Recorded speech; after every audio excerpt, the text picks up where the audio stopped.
Hi guys, Kaiser here, and welcome back to Age of Empires 2, the Rome at War Total Conversion mod. We have a very exciting game for you today because in the blue, we have a professional Age of Empires 2 player joining us in the Rome at War battlefield. We've got Margougou, who is, I believe as of this recording, the 37th strongest player on the AoE 2 ranked ladder.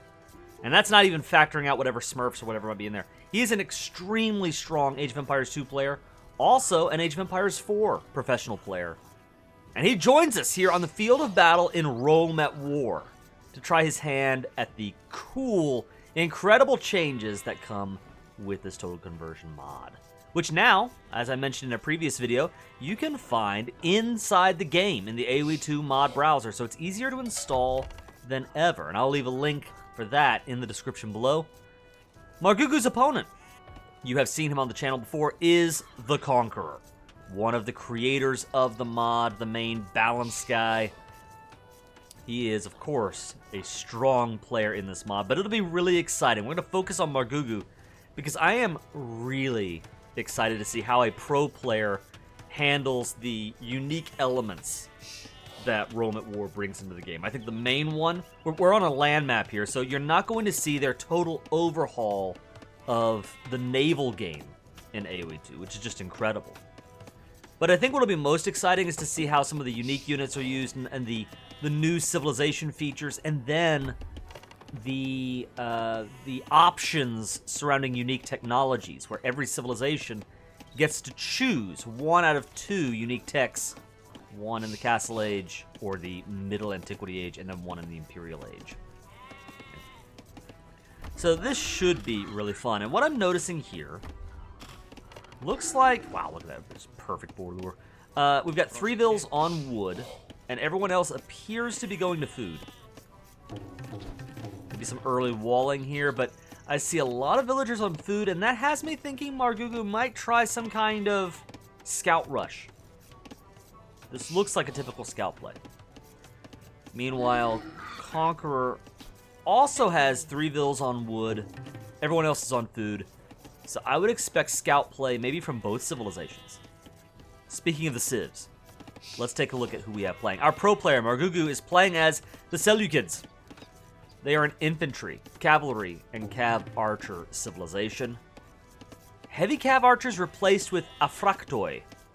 And I don't remember off the top of my head, I remember talking about a Afraktoi in a previous video and how they are unique.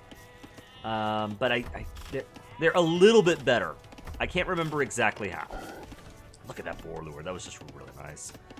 But we have infantry armor upgrades apply to cavalry, and that's a very neat bonus. So that means, of course, that you're able to make a tech switch from cavalry to infantry or from infantry to cavalry very easily because you only need to buy 1 armor upgrade for both unit lines.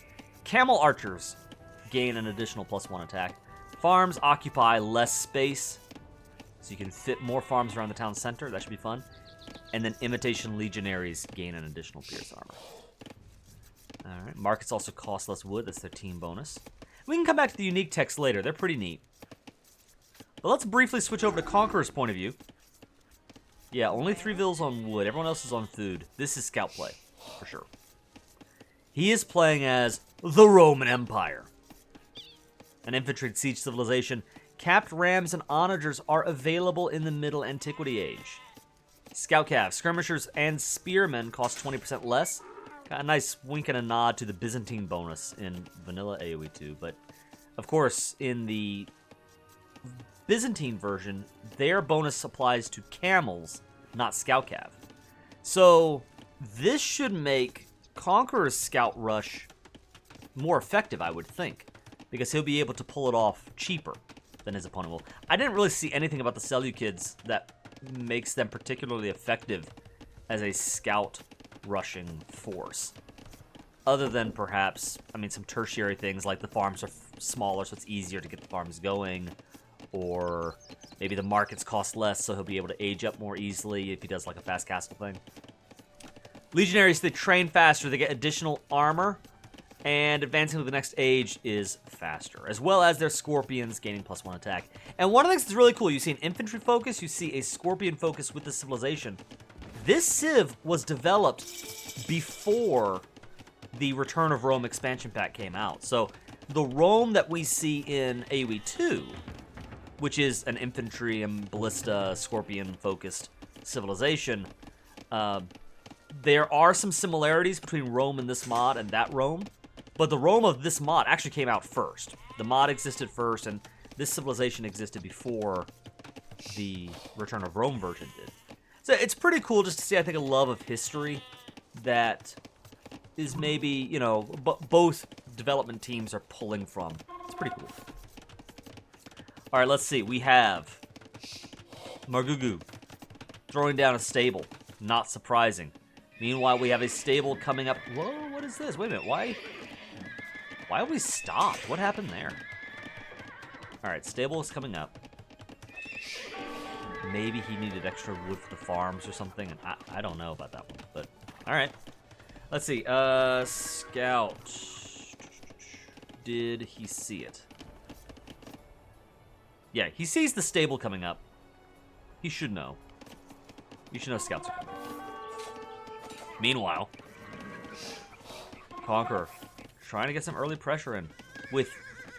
That has to be his initial scout, right? This is not a rush, obviously. It's a single scout. And interesting, we already have a spearman on the field.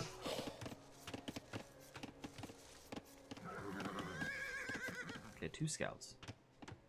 Okay, this is getting interesting. Trying to wall in here. Okay. So both players have this interesting mix of offense and defense going on. Both players using spearmen to try to, you know, keep their economies safe, while at the same time putting pressure on their foe. Conqueror has a score lead. Now, at this point in the game, I don't know how much that matters. I don't think it matters, but I know if I were in Conqueror's shoes, I'm up against, again, like the 37th best player in the world. I would be worried, and the fact that the score is actually in my favor right now, I would be leaning into that as a very encouraging thing, if I were him. Okay, meanwhile, all right, we have scouts trying to disrupt, getting a little bit of idle TC time, but I don't think any villagers went down there, so it's a good wall, quick wall there by Margougou, knocking out those scout cav.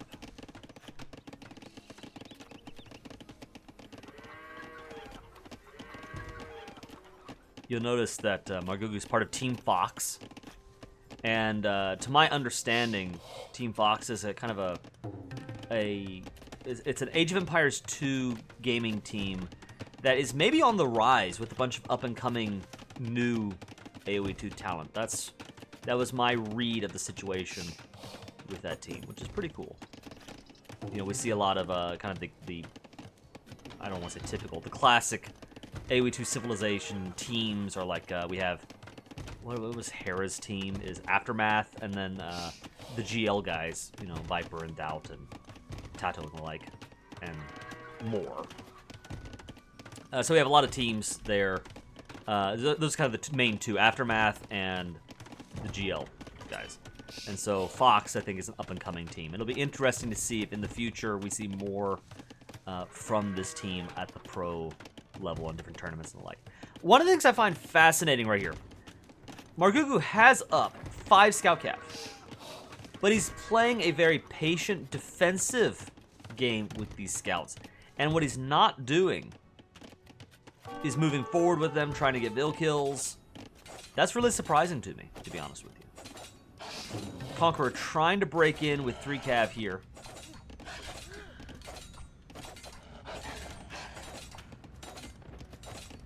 Looking at the eco, we have 19 on food from Margougou, 6 on gold, 9 on wood. 36 vills total versus the Conqueror, also at 36, 19 on food, 12 on wood, 3 on gold. So Conqueror has a little bit more on wood, a little less on gold, but they have the same amount. So no big economic differences there. Conqueror holding on to his score lead.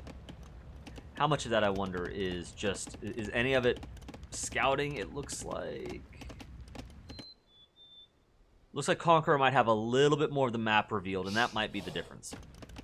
I'd say both players are neck and neck even right now.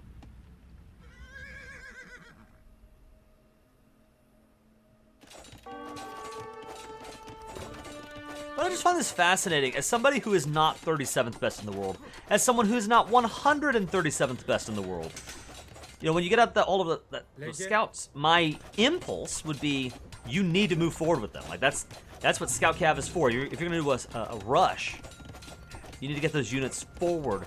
And they are not really doing any good if they're just hanging out in the back. But I think this might work for him as we see a fight about to break out, possibly. Let's get some numbers here. We have 5 scouts versus, it looks like 4 for Conqueror. 2 pikes. He takes the fight with the pikes, and I think that's the right call, knocking them out early. He's got the spearmen now. With those spearmen and the light cav, he definitely has control of this battlefield here. This neutral ground is firmly in Margougou's behavior. He takes this in his control. He takes the score lead, and he's about to hit the Castle Age, or in games called the Middle Antiquity Age. Conqueror about halfway up, maybe a little less than halfway up.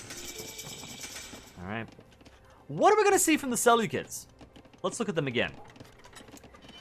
So they got the better cav archers. I wish I could remember how the Aphractoi. I can almost guarantee you Conqueror or somebody will leave it in the comments below explaining how the Aphractoi are unique. If I remember right, they fire slightly faster, or they move a little faster. They're a better version of the heavy cav archer. Of course, he could go into cavalry or infantry. The Imitation Legionary might be an interesting choice, especially if we see Conqueror going into, you know, archers or something like that. Just because of the extra pierce armor. But this will be interesting to watch to see how, if at all, he's able to break into the base. And I bet you the secret right here are going to be the cav archers. There are 3 archery ranges on the field.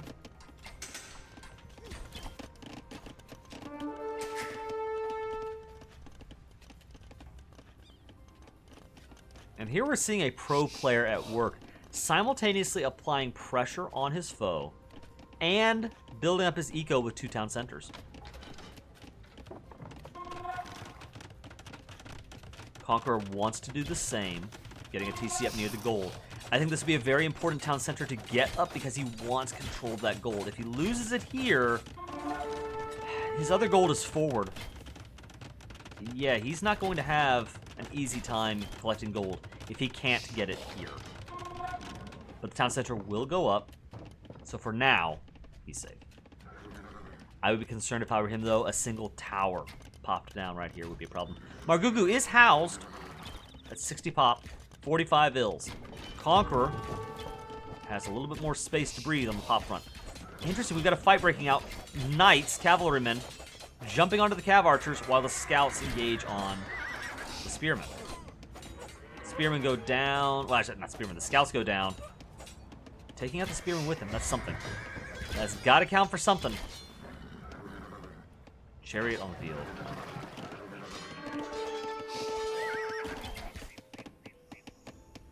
Chariot no longer on the field.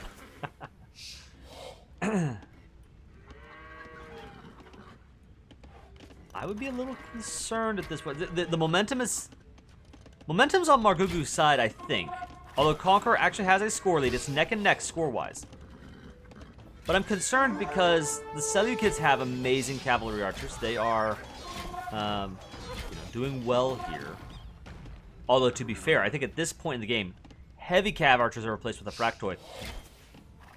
The cav archers here, this is, Castle Age, Middle Antiquity Age. Are these just generic cav archers?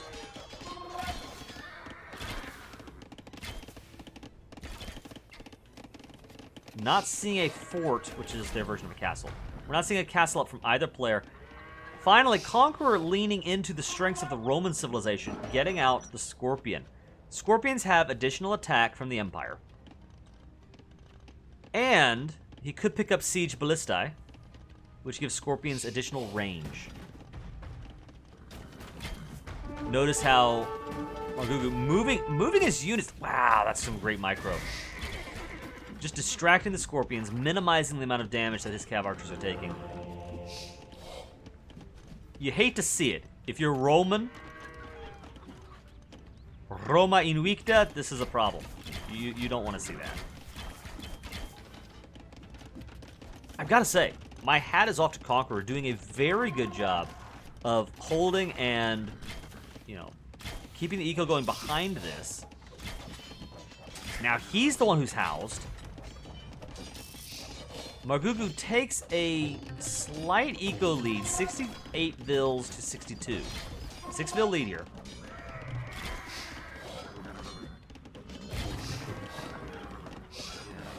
These Cav Archers are missing their Middle Antiquity Age armor. So the Knights are doing a little bit more damage than they otherwise would, but micro is micro.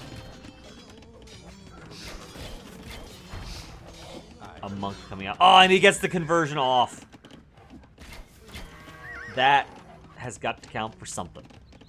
That is not a bad conversion right there. If we compare the chariot to the cavalryman, you'll notice that all around the chariot is worse. I'd say it does have more HP, but well, it would have the same amount of melee armor, but less pierce armor and less attack. However, the chariot does do bonus damage versus, I want to say it's infantry if I'm remembering correctly. This is another comment that you can find, I'm sure, in the video below, explaining the unique features of the chariot. But if I'm remembering correctly, it's against infantry. Big fight happening here. Conqueror really wanting to thin out the numbers of these Cav Archers. That is a hard ask. I don't know that Conqueror won that fight. The question for me is if Margougou won it or if it more or less went even there. I'd say, look at all the blue bodies I see on the field. I'll go ahead and say I think Conqueror did win that just. It was not a devastating victory, but I think he probably did. He did take more than he had to give. Ooh, there's a hole. There's a hole here. Will Margougou see it? Conqueror sees it first. Good for him.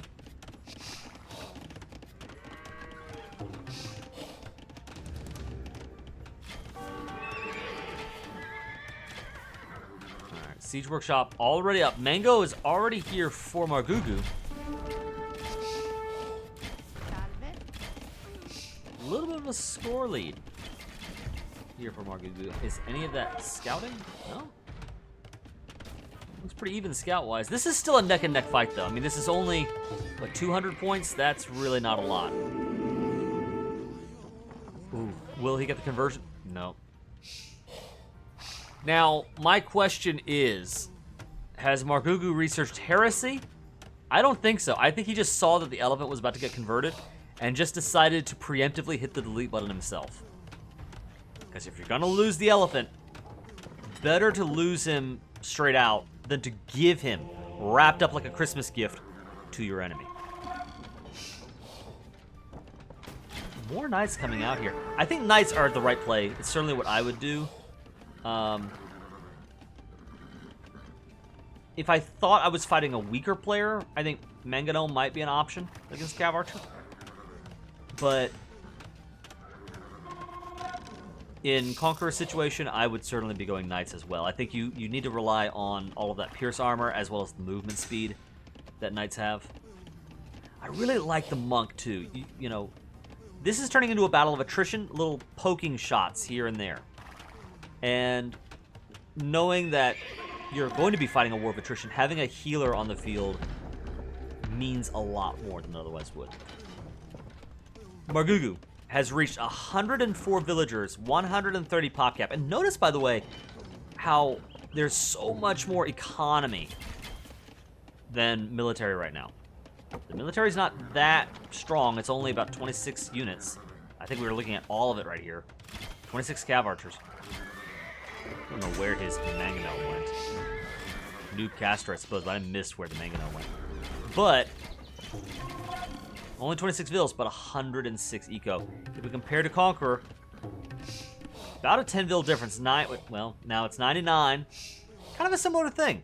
100 Vils here, only about 20-ish, 21 military units. Margougou first to advance to the Imperial Age. Now, what I want to see is a fort. Because I'm fascinated to see him get down a fort and then pick some unique techs. If we take a look at the Civilization unique techs. Now that Margougou's in the Imperial Age, he can choose between either Katakoi, allowing military protection buildings to work faster, or Politikoi, allowing cavalrymen to cost less gold. And I'm going to pause right there so we can watch this fight as the knights are going down. Notice how the cav archers are holding themselves up at that choke point. And if you play an archer strategy or a cav archer strategy, one of the things that you want to be taking advantage of are choke points. Because in a choke point, all of your units can fire. They can all do their damage. Whereas your opponent, using melee units, can only get in 1 or 2 or 3 melee units to attack, and everyone else is standing back and waiting their turn. So you are throwing in the full force of your military strength, and your opponent is forced to sit and wait and only use a fraction of it. That's a good fight if you're a ranged player. So really well played there. I think that definitely hurts the Empire. Rome is in trouble, and we do see now at this point, Margougou has jumped up 1,000 points over Conqueror on the scoreboard. I think that fight right there was big. Okay, a fort is up. Will we see unique techs? You can choose either Katakoi, military protection buildings work faster, or Politikoi, cavalrymen cost less gold. I like it. Or you can choose, in the Imperial Age, and you can choose in the Imperial Age between Elephantry Corps, elephants cost less, or Kiraspides, spearmen gain additional melee armor.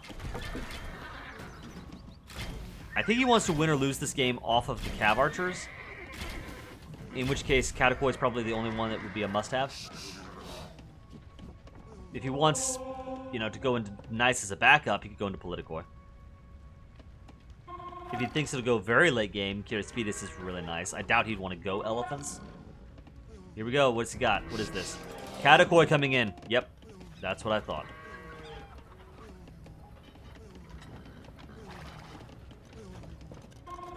Meanwhile, Conqueror, as the Romans, he can pick between, in the Castle Age, Middle Antiquity Age, he can pick between either Siege Ballistae, giving his Scorpions additional range and less minimum range, or Castra Network, forts cost less and build faster. If I were him, I like the idea of Castra Network because, against a Cav Archer opponent, being able to lock down areas of the map and saying you really can't fight here without, well, let's watch this really quick. Skirmishers are out for Conqueror, which I think makes a lot of sense. And look how Conqueror's using the Knights to try to dodge Cav Archer fire. That was a really good fight for Conqueror. You can even just tell by the bodies here. All this blue, only so much green. That was a good fight for Conqueror. You see that the score has dropped down to only an 800-point advantage for Margougou. So, I like Castra Network. I think he probably goes Siege Ballistae, though, because Scorpions are an effective unit against many units, including the Afractos. Look at this unit by here, the catapult. Now, this is a regular catapult, isn't it? I'm looking for a heavy catapult. There's a new model for the Trebuchet replacement called the Heavy Catapult, which is a very cool unit. It's not much like a Trebuchet, but it does not need to pack or unpack. So it has a lot extra flexibility. This stings right here, though. The Afractoi are in the economy, and these guys right here, all dead. What are we looking at here? This is something like 30 plus Vils.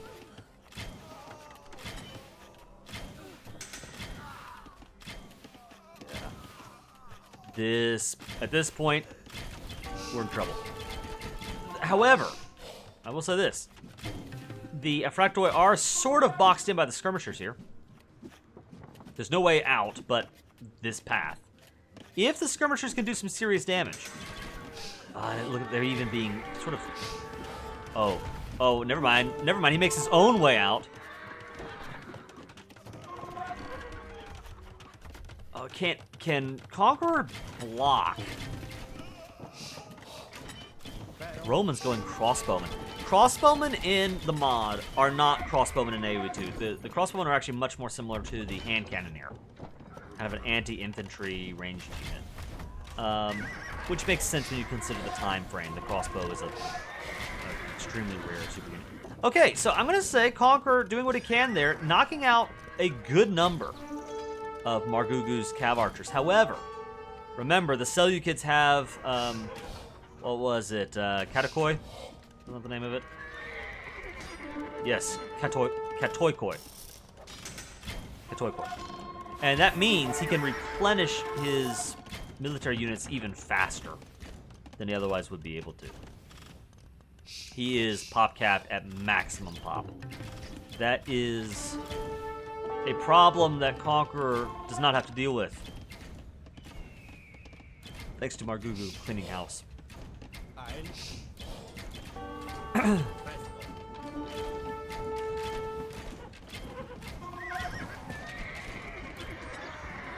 Okay. Good fights there for Conqueror. Hoplite. The Hoplite. If I am not mistaken, the Hoplite is the super spearman. I believe Hoplite at one point was a Greek unique unit, like an Athenian unique unit, but that is certainly no longer the case. I must be mistaken. The catapult is the trebuchet, isn't it? I thought it was a heavy catapult. Or maybe the catapult is kind of the bombard cannon, and the heavy catapult is the trebuchet. One more time, another thing that I'm sure Conqueror someone will clarify in the comments below.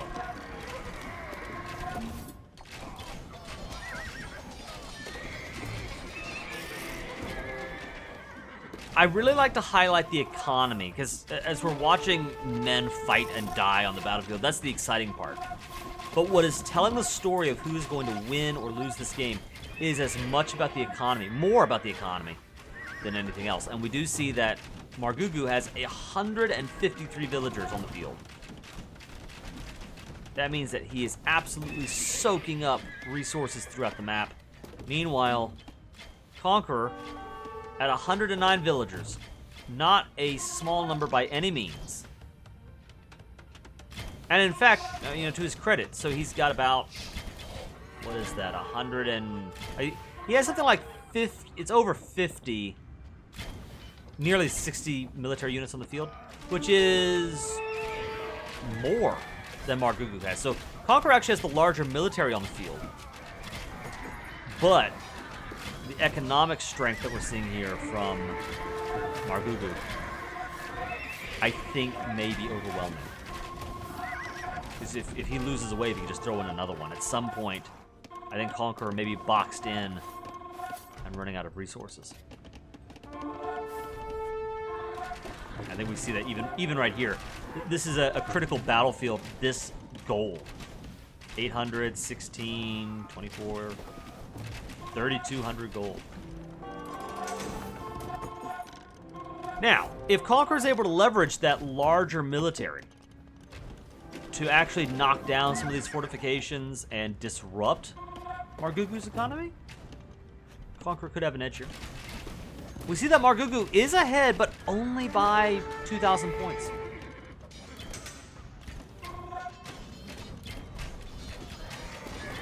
Scouts fighting in. Doing a lot of damage to the crossbows. Again, think of the crossbows like hand cannoneers. The hoplites will absolutely be shredded. No doubt about that. The catapult. Putting in some work. Ouch.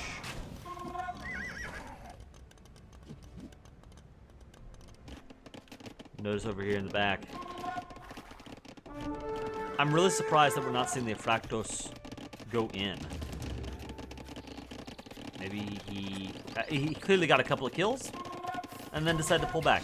I'm guessing he does not want them to auto-path into Castle Fire and lose a whole army for, a handful of military. And that's it.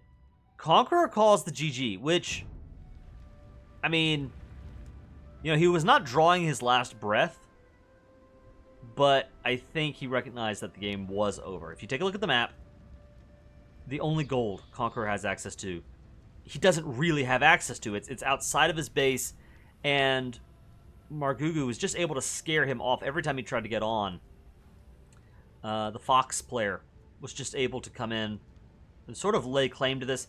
Likewise, the Stone, I think Conqueror was on Stone, probably wanted to put down a fort to claim this center area, but no, he just couldn't make that happen. And with that out of the way, he's only got access to, trash units.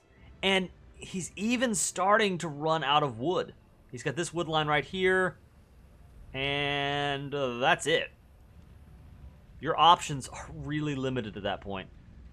Margougou, he had the whole rest of the map here, so, lots of gold, lots of stone, plenty of wood lines. And I think that gave him an edge. Take a look, by the way, at the smaller Seleucid farms. You can see you can fit a lot more farms around the town center. It's pretty cool. Well, guys, that's our today's video. It was really exciting to see someone of Margougou's skill at the game and, just his professional, pro AoE 2 skill set brought to the Rome at War mod. I hope you guys really enjoyed this. If you did, please consider subscribing to the channel. Leave the video a like and a comment. Let me know if you want to see more pros tackle Rome at War. Who will we see next? Who knows? For now, guys, thank you so much, and my hat is off to both players. Conqueror for putting on a really great show against a pro player, and Margougou for joining us and showing us why he is one of the best at this game. For now, this is the Iron Kaiser signing off. Have a great one out there, guys. God bless.